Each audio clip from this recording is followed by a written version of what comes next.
The Russian President Vladimir Putin, who is holding his annual news conference. Now, this is one of the few occasions when foreign journalists get to ask Vladimir Putin questions, and let's cut across live and listen in. Can we push Leningrad authorities a little more?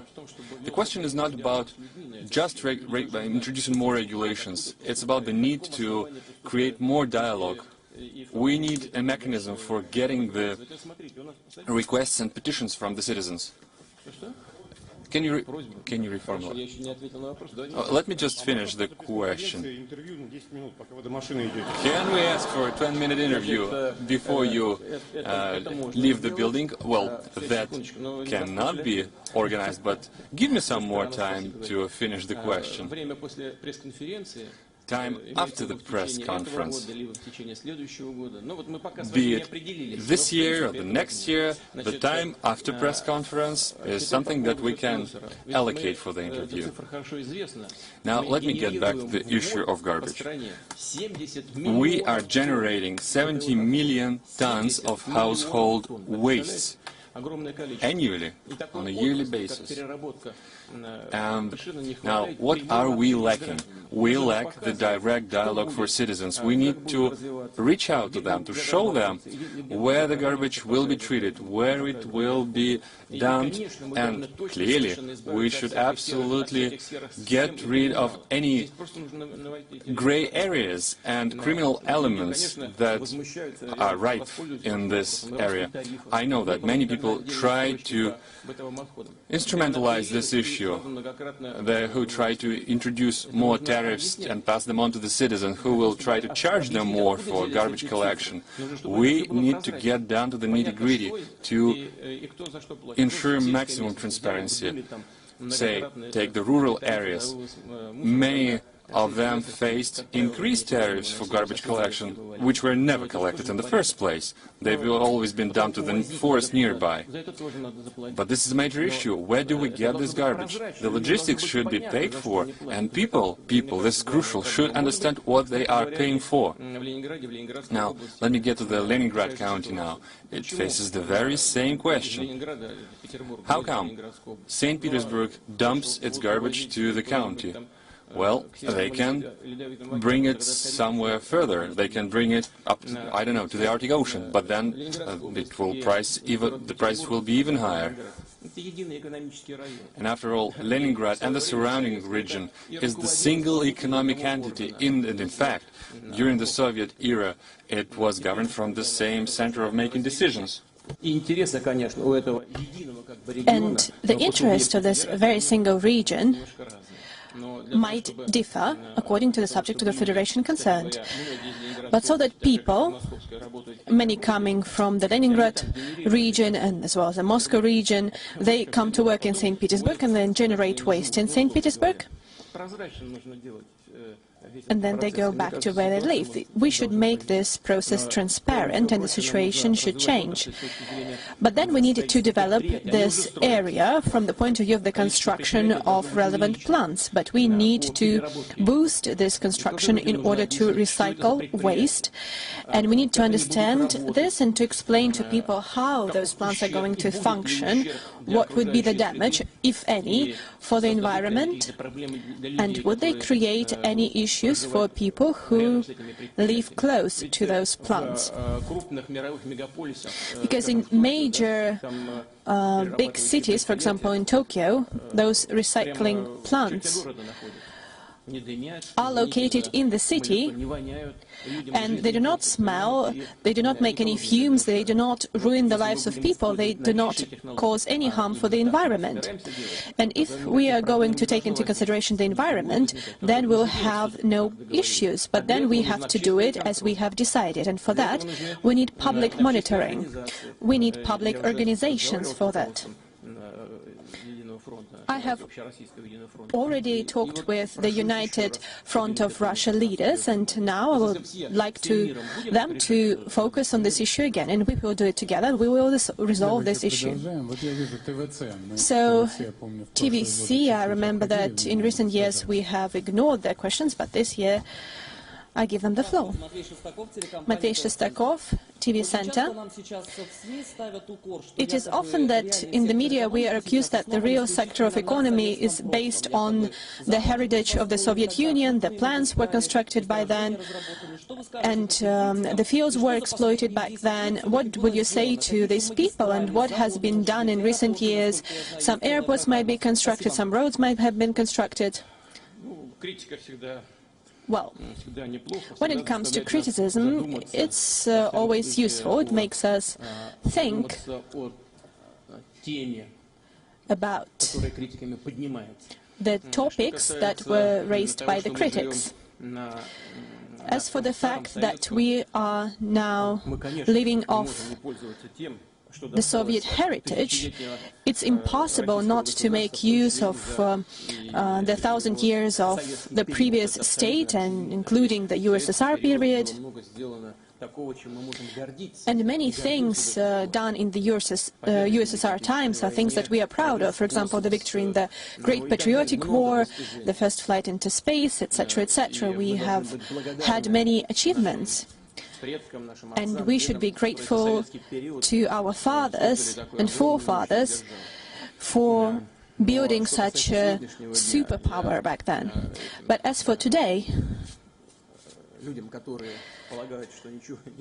I would say to those people who believe that nothing has changed, I would like to say a couple of words. First and foremost, 75% of industrial capacities when it comes to manufacturing has been creating since the year 2000. The average age of equipment stands at 12 years in the manufacturing industry. What does that mean? It bespeaks of the things done in the recent decade. You talked about airports, so we have built 3 new airports, 45 new roads and 12 new railway stations. Many of them have been deeply modernized. The amount of federal highways has grown twofold, and they adhere to the standards. It used to be at 39, and now it's more than 80.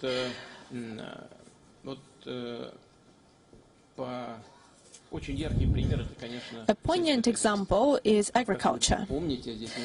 As you remember, and I guess that many people here belong to the older generation, and so they do remember that the Soviet Union always bought grains. We were one of major grain buyers, wheat buyers. And now Russia is the biggest exporter of wheat to the global market. We are ranked #1, ahead of the United States and Canada. They do produce more, but they also consume more. And we are ranked first on the international market when it comes to wheat. And we have seen the agricultural production grow by 46%. And multifold growth in export. $24 billion, that's the trade turnover in agriculture on the international market. And I'm not talking about grains only, but this is the main source of income coming from abroad in agriculture. But the same is true for poultry and animal husbandry.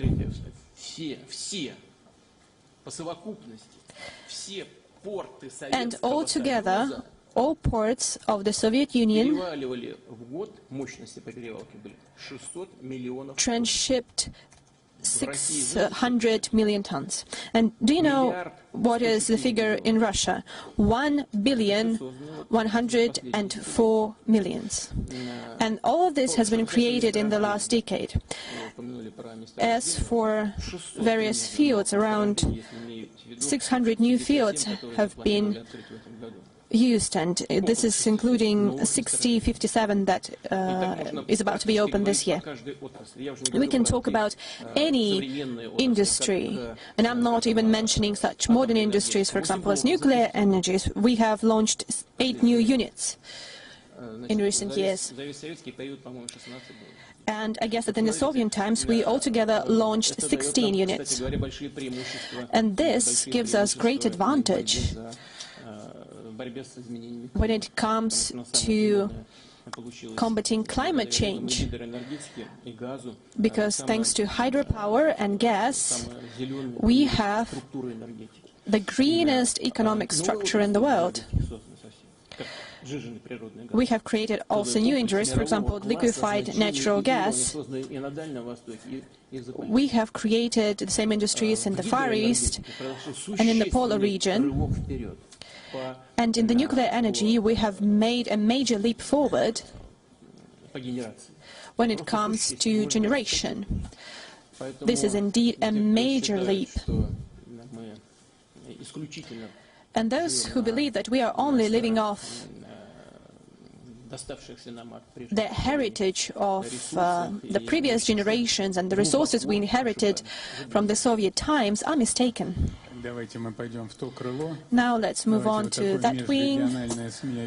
We have the interregional SME, the Ural.ru. Please give them the mic. Anton Alshenkov. My question is about negative events in the field of medicine, because they are highly relevant and the queues last for months in various regions of Russia, and the salary of a doctor might be so low that the doctors resign in mass. And, for example, the head might receive, the head of the medical department might receive up to 100,000 rubles, while the ordinary doctor is only 50,000 rubles. You have held meetings on the primary care, on the medicine in general,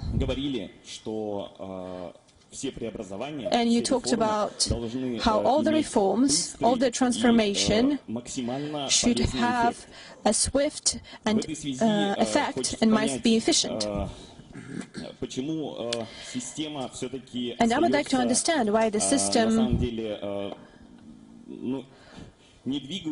remains immobile, and all the reforms that take place are only minor, and no radical solutions that could change the situations for the better are just non-existent. And you personally have been engaged in this area, so I would like to understand why the situation is as such, and maybe we need another management model for medicine. Or maybe the state should find resources to support the existing system.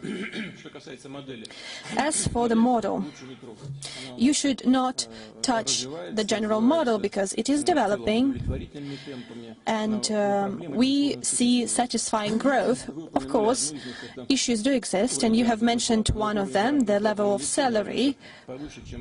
But in medicine we have a higher average salary than in other social spheres. And the figures mentioned in my decrees of 2012,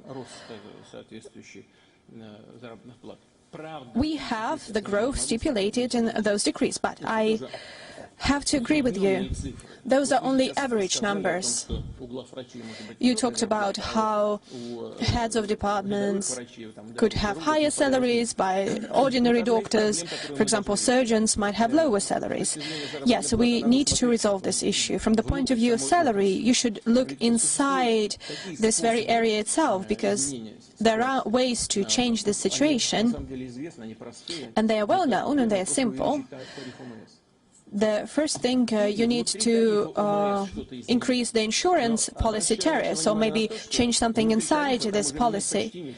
But actually there is nothing to change, because 70% of money goes for salaries. But if we would change something inside the existing tariff, then we'll have no money left for medicines or equipment. So the second way to resolve this is to increase the tariff itself, but then this would be a burden for the economy altogether, because companies would have to pay for this, and this would lead to an increase in prices and higher inflation. So the increase in salaries, which would be possible in such a case, would be basically eaten up by inflation.